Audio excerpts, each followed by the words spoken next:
What are the big issues facing retirement savings and retirees? Like, what are the things that the collective we should be talking about, but we're not talking about? Yeah, I think the very first thing that at least people I think get wrong about retirement is the need to start saving as early as possible. The longer you wait, the less you'll be able to take advantage of the power of compounding, and the more you'll have to save later in life. When you enter the workforce, you should shoot to save at least 15% of your income. And then you should try to hit certain benchmarks as you go through your work life. So at age 35, for instance, you should have maybe 1 to 1.5 times your salary saved in your 401k or your IRA. And that by the time you hit 65, you should have somewhere between 7.5 and 13.5 times your salary saved for retirement. So think about starting early and then think about setting these goals for yourself as you hit certain ages. And how do we scale up as we age?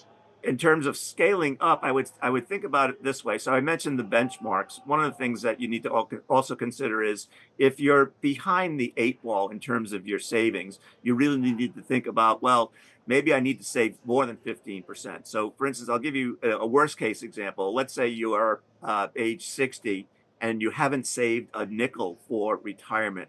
Well, at that point, when you hit age 60, you're going to need to save at least 33% of your income to make up for what you didn't save when you were 20, 30, and 40 years old. On the other hand, if you start saving, when you're in your 30s, you will be able to sort of save at a moderate percentage that allows you to, one, fully fund your retirement, but also be able to enjoy the things in life that you want to, a vacation here and there, saving for college, paying down student loans, buying a house, buying a second home, et cetera, et cetera. So it really is a matter of, I think, one of the things I like to say is, everyone should go back and reread the Aesop's fable of the ant and the grasshopper.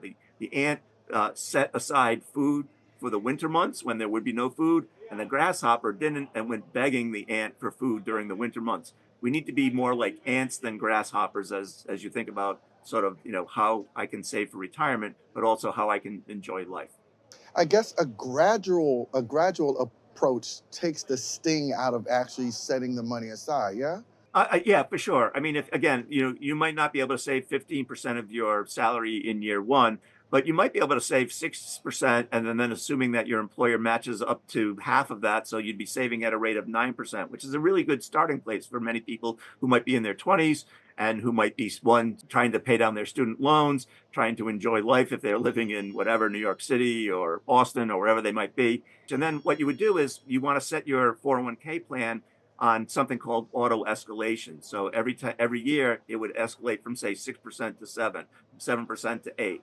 And those escalations would be painless in part because with hope you've had a salary increase, and that 1% increase in your salary deferral rate won't put a big dent in your sort of standard of living. So I think that's one thing to consider is auto escalation.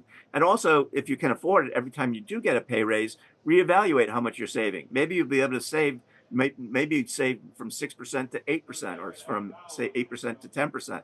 So, be mindful about the money that's coming in and how you're allocating it between savings and enjoyment and essential expenses.